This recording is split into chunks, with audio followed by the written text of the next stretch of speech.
नमस्कार मित्रांनो. मित्रांनो, आजच्या भयकथेमध्ये सुरेश नावाच्या एका व्यक्तीचा त्याला आलेला भयानक आणि एक विचित्र अनुभव आज आपण पाहणार आहोत. तर मित्रांनो, सुरेश एका गावामध्ये राहायचा आणि तो शेती करायचा आणि फावल्या वेळेमध्ये त्यांच्याच गावामध्ये एक चव्हाण नावाचा लाकूड व्यापारी होता आणि त्याचा धंदा होता की एखाद्या गावामध्ये एखाद्या व्यक्तीकडे जर जंगल द्यायचं असेल म्हणजे जंगलामध्ये सुकलेली लाकडं, सुकलेली झाडं, मेलेली झाडं असतात ना, ती खरेदी करायची. त्यापासून इमारती लाकूड काढायचं, फर्निचरसाठी लागणारं लाकूड काढायचं आणि बाकीचे जळाऊ जे लाकूड आहे ना, ते सगळं बेळगावला पाठवायचं. असा तो त्याचा एक व्यवसाय होता. आणि त्याच्याकडे सुरेश हा कूक म्हणून कामाला होता. म्हणजे काय, त्याचा स्वतःचा त्या चव्हाण व्यापाऱ्याचा स्वतःचा ट्रक होता. त्याच्याकडे 7-8 कामगार कामाला होते आणि ते कामगार जेव्हा ते लाकूडतोड करण्यासाठी एखाद्या जंगलामध्ये जायचे, तर तिथे त्यांना लागणारं चहा-पाणी, नाश्ता आणि जेवण बनवण्याचं काम हे सुरेश करायचा. तर एके दिवशी मित्रांनो काय होतं, त्या व्यापाऱ्याचा स्वतःचा ट्रक होता. आता त्या एके दिवशी सकाळी हे 7-8 कामगार, सुरेश म्हणजे तो कूक होता त्या टीमचा.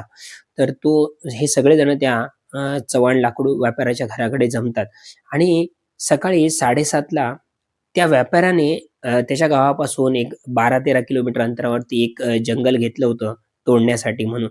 तर तिथे हे जायला सगळेजण निघाले. ते सगळे कामगार त्या ट्रकमध्ये बसले होते. तो मालक स्वतः ट्रक चालवत होता.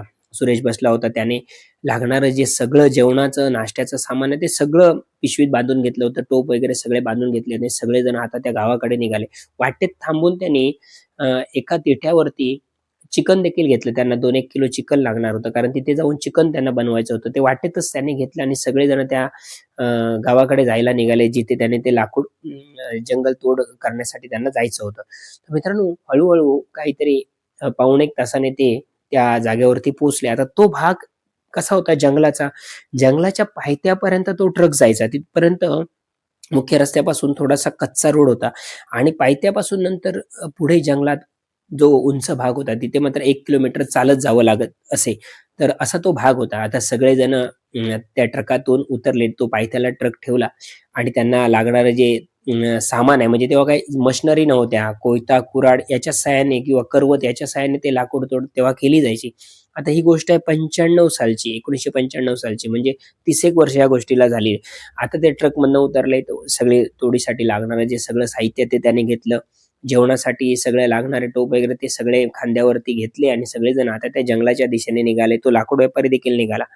आता वरती पोहोचल्यानंतर तो उताराचा भाग, त्यामुळे सुरेशने आता थोडासा असा सपाट भाग शोधला, की जिथे करून आपल्याला चूल लावून जेवण, नाश्ता करता येईल किंवा जेवायला बसता येईल. असा त्याने एक तो भाग निवडला आणि तिथे सगळं जेवणाचं साहित्य ठेवलं. आता सगळेजण लाकूड तोड करण्याच्या कामाला त्यांनी सुरुवात केली.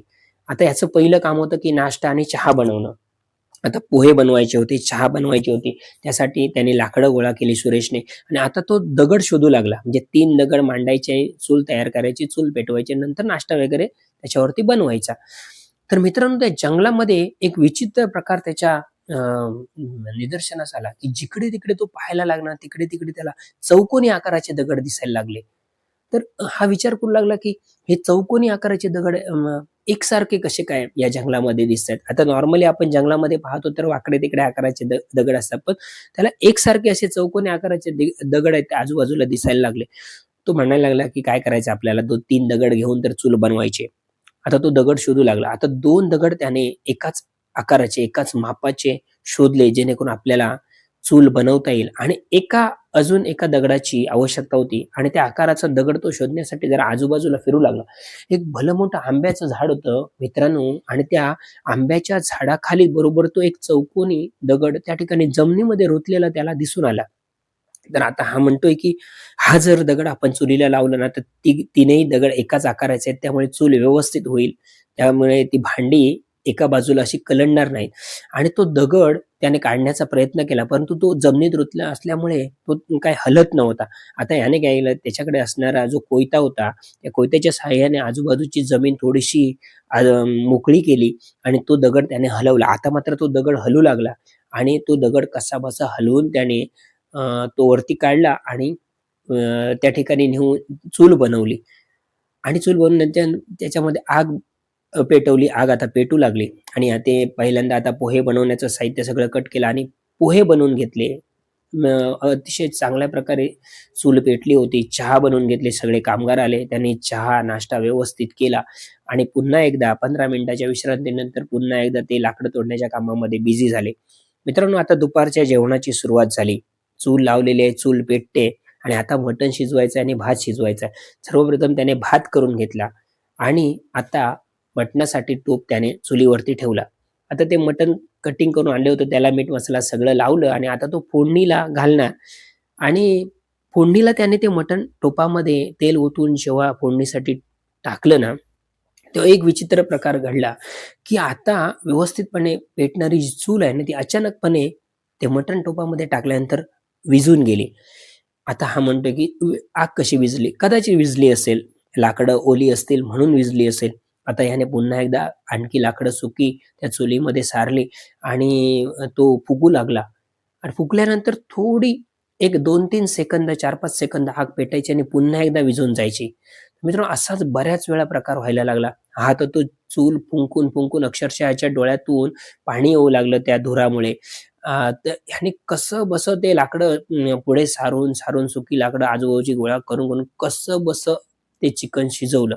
पण ह्याच्या लक्षात काय येईना, की असा काय प्रकार होतो? सकाळी चहा केला, नाश्ता केला, भात केला, तेव्हा चूल ह्याच लाकडांवरती अगदी व्यवस्थित पेटत होती आणि आता असं काय होतंय, जेव्हा मी मटण टाकलं तेव्हा आत विझते, पेटत नाही. मित्रांनो, कसंबसं जेवण तो शिजवतो. दुपारचा वेळ होतो, 1:30 वाजता सगळेजण येतात, जेवतात, 1 तास आराम करतात आणि सगळेजण पुन्हा एकदा निघून जातात आपापल्या कामासाठी. संध्याकाळचा वेळ होतो, 3:30ला पुन्हा एकदा चहा हा बनवण्याचा प्रयत्न करतो, तेव्हा मात्र चूल पुन्हा एकदा व्यवस्थित पेटते. चहा अगदी कमी वेळेमध्ये तयार होतो आणि आग अतिशय चांगल्या रीतीने पेटते. हा तर विचार करतो, आता मी चूल पेटवली चहासाठी तर अगदी चांगल्या पद्धतीने आग पेटली. परंतु मटणाचा जेव्हा टूप मी चुलीवर ठेवला, तेव्हा मात्र आग का पेटत नव्हती? आता मित्रांनो, ह्या गोष्टी तो काही वेळाने विसरून गेला. संध्याकाळचे 6:30 वाजले. झालेली लाकडं तिथेच टाकून सर्वजण आणि दुसऱ्या दिवशी परत एकदा काम होतं. त्यामुळे सर्वजण आता घराकडे यायला निघाले. त्या ट्रकमध्ये सर्वजण बसले. तो व्यापारी, तो ट्रक चालवत आणि सुरेश जो आहे तो ट्रकामध्ये बसून सर्वजण आपापल्या गावी निघून आले. आता हे सर्वजण गावी निघाल्यानंतर त्या व्यापाऱ्याच्या घराकडे आले. त्या व्यापाऱ्याने आता त्या सगळ्यांची मजुरी म्हणजे सुरेशची आणि त्या 8 कामगारांची मजुरी दिवसाची त्यांना घराकडे आल्यानंतर दिली. आता रात्रीचे 7:30 वाजले होते. सगळ्यांना मजुरी मिळाली आणि सगळेजण आपापल्या घरी जायला निघाले. रात्री मात्र मित्रांनो 7:30 वाजले, 8 वाजले, 9 वाजले तरी देखील सुरेश घरी परतला नाही. आता सुरेशच्या घरामध्ये त्याची मिसेस, 2 मुलं, आई आणि 1 भाऊ ज्याचं नाव होतं अशोक. आता हे घरामध्ये चिंता करतायत, की दररोज पावणे 8, 8 वाजता सुरेश घरी यायचा, परंतु आज का आला नाहीये? हाच वेळ कसा झाला? आता अशोकला त्याने बघितलं तर 9 वाजले. आता अशोकला त्याची आई म्हणाली, "अरे सुरेश अजून कसा आला नाही लाकडं तोडून? जरा जाऊन चौकशी करून ये." त्या चव्हाणाकडे, व्यापाऱ्याकडे. तर ह्याने अशोकने सायकल काढली आणि तो त्या व्यापाऱ्याकडे जायला निघाला आणि एक 10-15 मिनिटामध्ये तो त्या व्यापाऱ्याकडे पोहोचल्यानंतर तो विचारतो, की "काका, अहो सुरेश कुठे गेला? माझा मोठा भाऊ कुठे गेला? तो अजून घरी आला नाही. अजून कामगार आले नाहीयेत का?" तर तो म्हणतो, "नाही, बघा मी 7:30लाच आलो. सगळ्यांना मी मजुरी दिली. सगळेजण आपापल्या घरी जायला निघाले. सुरेश कसा आला नाही? सुरेश पण आमच्याबरोबर आला. तो पण मजुरी घेऊन गेलाय. 7:30लाच तो घरी यायला निघाला."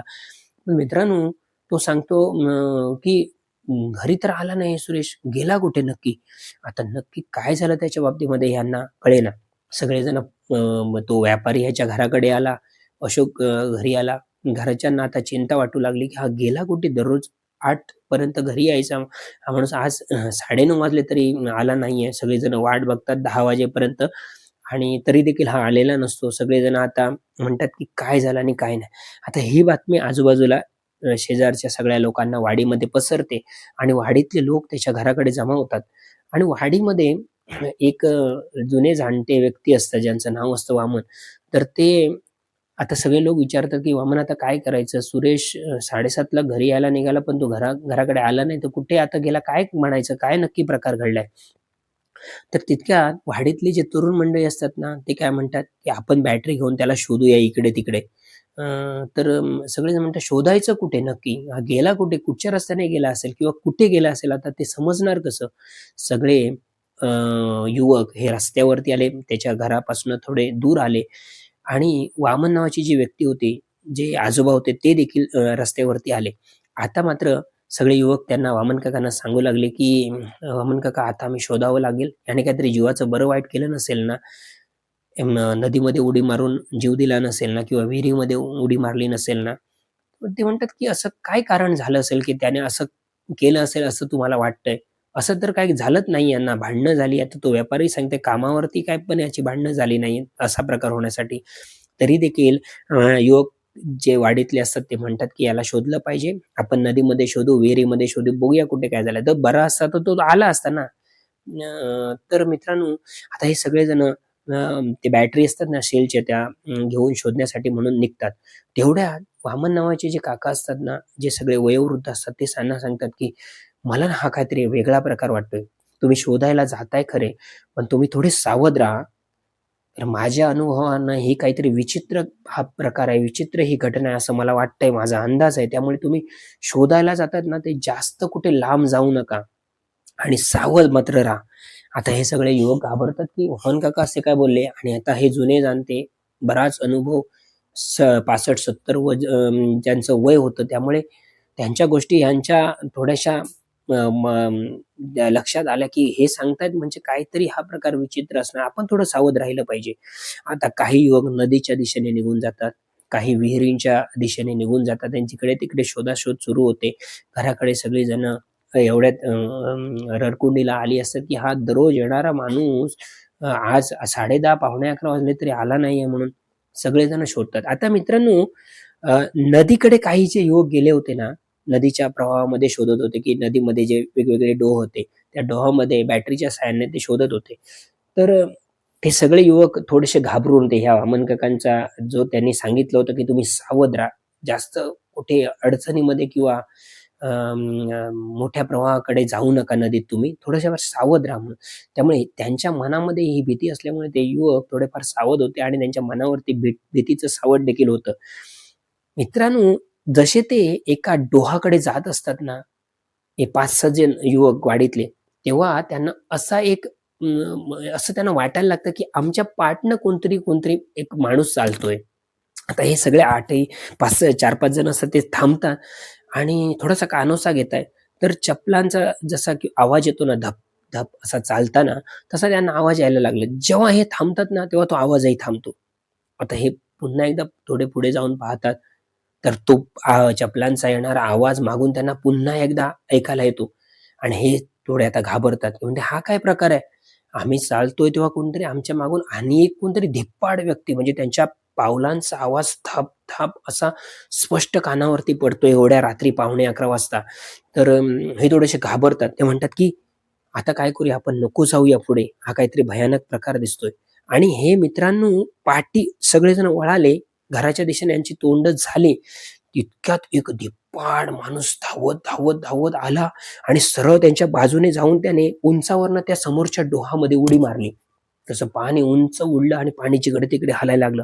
हा सगळा प्रकार पाहून ह्यांची म्हणजे यांना काय करावं ते सुचेना. जो वाट गावेल त्या दिशेने सगळेजण सैरावैरा पळू लागले आणि पळता सर्वजण मागे वळून पाहतात ते हलणारं पाणी या सगळ्यांना दिसतंय आणि हे सगळे धावत त्या वामन काकांच्या घरी पोहोचले आणि वामन काकांनी यांना पाहिलं, हे घामाघूम झालेले, त्यांना दम लागलेला आणि सगळे जणांच्या चेहऱ्यावरती भीती अगदी स्पष्ट दिसत होती. वामन काकांनी विचारलं, "अरे झालं काय? एवढे धावत जाताय कुठे? काय झालं?" तर म्हणतात, "वामन काका काय सांगायचं तुम्हाला? हो, आम्ही जेव्हा त्याला सुरेशला शोधण्यासाठी नदीकडे जात होतो, तेव्हा एक धिप्पाड माणूस आमच्या बाजूने गेला आणि त्याने पाण्यात उडी मारली." आता वामन काका त्यांना सांगायला लागले, "मी सांगितलं होतं ना तुम्हाला, की काहीतरी मला हा वेगळा प्रकार दिसतोय. तर नक्कीच हा वेगळा प्रकार आहे. तर तुम्ही आता शोधण्याच्या भानगडीत पडू नका. तुम्ही प्रत्येकजण आता सुरेशच्या घरी जा आणि त्यांना सांगा, की आजची रात्र आपण वाट पाहू. उद्या सकाळ झाल्यानंतर काय ते पाहूया म्हणून." आता ते विहिरीच्या दिशेने गेलेले सुद्धा माणूस ना, आता सुरेशच्या घराकडे आले होते आणि आता त्यांनी ठरवलं, की आता कुठेही शोधायचं नाही काळोखामध्ये. आता उद्या सकाळ झाल्यानंतर आपण बघूया आणि सगळेजण आता सुरेशच्या घराकडून घरी जायला निघणार होते. तितक्यात पुढे गेलेल्या काही युवकांना सुरेश असा लटपटत जसा कोणी ते एखाद्याला मारावा ना आणि त्याच्या अंगातून सगळा त्राण निघून जावा, तसा तो असा हैराण झालेला आणि थोडासा अशक्त होऊन कसा माणूस थोडासा असा लटपटतो तसा तो चालत होता आणि एका माणसाला तो त्या युवकाला दिसला आणि तो जोरात ओरडला, "अरे हा बघा सुरेश, हा बघा सुरेश, हा बघा रस्त्याने येतोय, त्या पायवाटेने येतोय." या सगळ्यांनी आता सुरेशला बघितलं. सगळेजण धावले सुरेशकडे आणि त्याला त्या सगळ्यांनी उचललं आणि घरी घेऊन आले आणि घरी आल्यानंतर हा जसा बेशुद्ध होतो ना, त्या टाईपमध्ये तो थोडासा असा अनकॉन्शियस झाला आणि मित्रांनो मग त्याला कांदा लावला नाकाला, लिंबू पाणी दिलं, लिंबू सरबत दिलं आणि डोक्यावरती तेल वगैरे चोळल्यानंतर त्याला थोडासा 1-1.5 तासाने आराम पडला. तर मित्रांनो, तो जेव्हा घरी आला होता ना, तेव्हा त्याच्या अंगावरती कपडे होते ना, ते पूर्णतः फाटलेले होते. जसं एखाद्या व्यक्तीने मारावं किंवा मारामारी केल्यानंतर कसे कपडे फाटतात, तसे फाटलेले होते आणि इकडे समोर हाताला वगैरे, चेहऱ्याला पूर्ण छातीकडे अशा जखमा झालेल्या असतात आणि हा काय विचित्र प्रकार आहे. ह्याने कोणाबरोबर मारामारी केली? आता सगळेजण ते ऐकून घेण्यासाठी उत्सुक होते. 2-1 तासानंतर त्याला थोडी उकड्या तांदळाची पेज वगैरे दिल्यानंतर हा थोडासा सावध झाला. आता काही जणांना वाटलं, की हा दारू पिऊन आला. परंतु मित्रांनो तो दारू पिऊन आला नव्हता. तर त्याच्या बाबतीमध्ये काहीतरी विचित्र प्रकार घडला होता. पेज खाल्ल्यानंतर तो थोडासा सावध झाला मित्रांनो आणि त्याने झालेला सगळा घटनाक्रम त्या सगळ्यांना सांगायला सुरुवात केला. तो काय म्हणतोय, की "मी जेव्हा घराकडे यायला निघालो ना, तेव्हा माझ्या पाठनं एक कोणतरी धिप्पाड माणूस चालायला लागला आणि मी त्याला पाहतोय, की तो माझ्या एक 7-8 फुटे मागे ना, तो चालत होता आणि त्यांच्या पावलांचा आवाज धप-धप असा माझ्या मागनं येत होता. मी 2-3 वेळा त्याला मागे वळून पाहिलं, परंतु तो काही बोलत नव्हता आणि एकदा तो माझ्या एकदम पाठीमागे असा 2-3 फुटावरती आला आणि तेव्हा मी मागे वळून त्याला विचारलं, की "कोण आहेस तू? तू माझा पाठलाग काय करतोयस? काय तुझा संबंध माझा पाठलाग करण्याचा?" असं जेव्हा मी त्याला विचारलं ना मित्रांनो, तेव्हा त्याने मला असं कॉलरीला पकडून ज रस्त्यावरती पाडलं आणि ओढत ना त्यांच्या शेतामध्ये ना गवताच्या गंजी करून ठेवलेल्या असतात. म्हणजे आम्ही कोकणामध्ये त्याला गवताची कुडी म्हणतो. आणि काही ठिकाणी गवताची गंजी म्हणतात. ज्या गंजी आहेत ना अशा गवत गोळा करून ठेवलेलं होतं. त्यात 2 गंजांच्या मधी त्या सुरेशला त्याने दाबून ठेवला आणि त्याच्या छातीवरती पाय ठेवला. सुरेश जसा उठण्याचा प्रयत्न करायचा ना, तसा तो धिप्पाड माणूस ना त्याला पुन्हा मारायचा आणि परत खाली पाडायचा. छातीवरती पाय देऊन उभा राहायचा आणि तो एवढंच म्हणायचा, की "माझ्या स्थळामध्ये मटण शिजवून खाल्लास काय तुम्ही? मटण शिजवणार तू? मटण शिजवून घालणार माझ्या स्थळामध्ये? भ्रष्टकार करणार माझ्या स्थळामध्ये?" असं म्हणायचा आणि तो तो जोरदार त्याला मारायचा. ठिकठिकाणी त्याला जखमा झाल्या होत्या. त्याचे सगळे कपडे त्या धिप्पाड माणसाने फाडले आणि मित्रांनो, काही वेळाने तो माणूस मात्र असा त्याचा चेहरा लाल बुंद झाला होता. अक्राळ-विक्राळ असा त्याचा चेहरा दिसत होता. धिप्पाड माणूस तो आणि काही वेळाने त्याने सुरेशला असं उचललं आणि त्या जोरात त्या 2 गंजींच्या मध्ये आपटला आणि तो निघून गेला. असा सुरेशने हा सगळा घटनाक्रम सगळ्यांना सांगितला. आता सगळ्यांना काय समजेना, की हा कोण धिप्पाड माणूस त्याच्या मागनं चालत होता आणि ते युवकही सांगायला लागले, "आम्ही जेव्हा त्या नदीतल्या डोहाकडे त्या जात होतो, तेव्हा असाच एक धिप्पाड माणूस आमच्या मागनं चालत होता आणि नंतर मग त्याने धावत येऊन आमच्या बाजूने जाऊन त्या डोहात उडी मारली." आता हा काहीतरी विचित्र प्रकार होता. ज्याप्रमाणे वामन काका म्हणाले होते त्याप्रमाणे. आता त्यांनी ठरवलं, की सगळे आता घरी जायचं. उद्या पाहूया. सगळे आपापल्या घरी रात्री 1 वाजता निघून गेले. दुसऱ्या दिवशी मात्र वामन काकांनी सुरेशच्या भावाला अशोकला बोलवून घेतलं आणि त्यांना सांगितलं, की हा काहीतरी विचित्र प्रकार आहे. त्यामुळे एखाद्या मांत्रिकाकडे किंवा एखाद्या कोणातरी अशा जाणकार मंडळीकडे हा प्रकार तुम्ही जाऊन सांगा. म्हणजे नक्की हा काय प्रकार घडलाय ना, तो आपल्याला कळेल. दुसऱ्या दिवशी मित्रांनो अशोक, वामन काका एका मांत्रिकाकडे शेजारच्या गावामध्ये असलेल्या एका मांत्रिकाकडे जातात आणि त्यांना हा घडलेला सगळा प्रकार सांगतात, की अशी-अशी घटना घडली. ते जंगलामध्ये गेले होते, जेवण त्याने शिजवलं, घरी आले. परंतु हा घरी आला नाही. याला त्या धिप्पाड माणसाने त्या 2 गंजीच्या मध्ये धरून मारलं भरपूर. त्याचे कपडे वगैरे फाडले आणि तो जोरजोरात ओरडत होता, की "माझ्या स्थळामध्ये मटण जेवणार काय? माझ्या स्थळामध्ये मटण शिजवणार काय? भ्रष्टकार करणार का माझ्या स्थळामध्ये?" असा तो बडबडत होता. आता त्या मांत्रिकाने बराच वेळ असे डोळे मिटून जसं मंत्र म्हणतात ना, तसं मंत्र वगैरे त्याने म्हटले आणि नंतर मग तो म्हणाला, की यांनी जिकडे जेवण शिजवलंय ना त्या जंगलामध्ये तिथे जावं लागेल. मग जो लाकूड व्यापारी होता चव्हाण तो त्या सगळ्यांना घेऊन ज्या ठिकाणी त्यांनी लाकूड तोडलं होतं ना, त्या जंगलामध्ये ते घेऊन गेले आणि त्यांनी दाखवलं, की या ठिकाणी आम्ही मटण वगैरे शिजवलं. आता त्या मांत्रिकाने त्यानंतर पुन्हा एकदा डोळे मिटून थोडंसं मंत्र वगैरे पुटपुटले आणि त्याने मात्र आता स्पष्ट सांगितलं, की "सुरेशा, यातून मोठी चूक झाली आहे. हे जे स्थळ आहे ना, ते ब्राह्मणाचं स्थळ आहे. ब्राह्मण देवतेचं स्थळ आहे आणि या ब्राह्मण देवाच्या स्थळातील एक जो देवस्थानाशी जो निगडीत दगड आहे, जो या आंब्याच्या झाडाखाली होता, तो दगड आणून याने चूल बनवली आणि त्या चुलीवरती जेवण केलं आणि त्यामुळे हा सगळा प्रकार घडलेला आहे त्याच्या बाबतीमध्ये. तो इथली जी ब्राह्मण देवता आहे, इथली स्थान देवता आहे या जंगलातली ना, ती क्रोधित झालेली आहे. त्यामुळे तिला शांत करावं लागेल. तुम्हाला माफी मागावी लागेल. आणि मित्रांनो, सगळे मग घरी आले आणि मग त्या मांत्रिकाने त्यांना सगळ्या विधी समजावून सांगितल्या, की तुम्ही जो सुरेशने दगड एक काढलाय त्या आंब्याच्या झाडाखालनं, तो दगड काढायचा. तो दुधाने स्वच्छ करायचा, नंतर पाण्याने स्वच्छ करायचा. त्याच्यावरती गोमूत्र शिंपडायचं आणि ज्या ठिकाणी तो त्या आंब्याच्या झाडाखाली रुतलेला होता ना, तिथे तो पुरायचा अर्धा आणि त्याची पूजा करायची ब्राह्मणाकडून आणि तिथे क्षमा याचना करायची. सुरेशला जाऊन घेऊन जायचं, तिचे नाक घासायला लावायचं आणि तिथे क्षमा याचना करा, की माझ्या जाणते-अजाणतेपणामुळे, माझ्या अज्ञानामुळे जो देवस्थानाशी निगडीत असलेला जो दगड आहे, तो दगड मी काढून चूल बनवली, त्याच्यावरती मटण शिजवलं आणि माझ्या कडून हे मोठं पाप घडलेलं आहे, माझ्याकडनं चूक घडलेली आहे.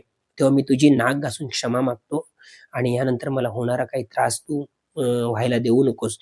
तर मित्रांनो, मग त्याच्या फॅमिलीतली सुरेशची पत्नी, तिची मुलं, आई, भाऊ सगळीच जणच त्या जंगलामध्ये जातात आणि त्या मांत्रिकाने सांगितल्याप्रमाणे तो दगड त्या चुलीला लावल्याचा तो काढतात. त्याला दुधाने स्वच्छ करतात, पाण्याने स्वच्छ करतात, गोमूत्र शिंपडून त्या ठिकाणी तो आंब्याच्या झाडाखाली पुन्हा एकदा रुतवतात आणि त्याची पूजा वगैरे करून सगळेच जण आता त्या ज्या दगडाची, त्या देवस्थानाची, त्या स्थानदेवतेची, ब्राह्मण देवाची सगळेजण माफी मागतात मित्रांनो.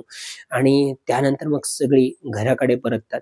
आता जो लाकूड व्यापारी असतो ना, तो देखील माफी मागतो, की त्याने सगळ्यांना नेलेलं असतं तिकडे. त्यामुळे तोही नाक घासून माफी मागतो आणि तो म्हणतो, "माझ्या हातून काही चूक झाली असेल तर मला माफ कर आणि माझ्या जे कामगार आहेत किंवा सुरेश आहे कोणालाही यापुढे त्रास देऊ नकोस" म्हणून. आणि त्यानंतर मग त्या दिवसापासून सुरेशला जो होणारा त्रास आहे ना, तो पूर्णतः बंद झाला.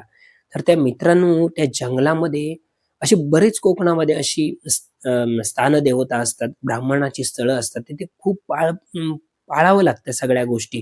तिथे मांसाहार केला जात नाही. तिथे दारूचं सेवन केलं जात नाही. अशा गोष्टी आहेत ना, त्या सगळ्या पाळाव्या लागतात. आणि ह्या जर गोष्टी माहीत नसतील ना, तर जिथे आपण काम करतो, तिथल्या आजूबाजूच्या लोकांना विचारावं लागतं, की ते एखादं असं ब्राह्मणाचं स्थळ किंवा देवाचं स्थळ तर नाहीये ना, किंवा आपण कुठेतरी लघवी करतो किंवा काय करतो आणि जंगलात ह्या ज्या अशा स्थळांची चटकन आपल्याला माहिती मिळत नाही किंवा ते समजून येत नाही एखादं देवस्थान असेल तर. तर तिथल्या आजूबाजूच्या लोकांना विचारून मग तिथे कामकाज करावं लागतं. तर मित्रांनो, अशी बरीचशी देवस्थानं अशी जंगलामध्ये, कोकणामध्ये आपल्याला पाहायला मिळतात आणि हा जो सुरेशला त्रास झाला होता, तो दगड त्या ठिकाणी चुलीला लावून मटण शिजवल्यामुळे आणि तो मित्रांनो त्रास नंतर त्याने माफी मागितल्यानंतर, त्याची पूजा-अर्चना केल्यानंतर मग सगळा थांबतो. तर मित्रांनो, असा हा प्रकार सुरेशच्या बाबतीमध्ये घडला होता. तो त्यांनी आम्हाला सांगितला होता. तो मी तुम्हाला तसाच्या तसा सांगण्याचा प्रयत्न केलाय. कथा कशी आवडली ते नक्कीच कमेंट करून सांगा मित्रांनो आणि चॅनल सबस्क्राईब केला नसेल तर आजच करून घ्या. म्हणजे इथून लोकांचे काही अनुभव असतील ते जसेच्या तसे मी तुम्हाला सांगण्याचा प्रयत्न करतोय माझ्या पदरच्या काही गोष्टी न घालता. तर मित्रांनो, जर कथा आवडत असतील तर कमेंट करून सांगा. चॅनल सबस्क्राईब केला नसेल तर सबस्क्राईब करा. मित्रांनो, धन्यवाद. आज मी तुमची सर्वांची या ठिकाणी रजा घेतो. पुन्हा एकदा धन्यवाद.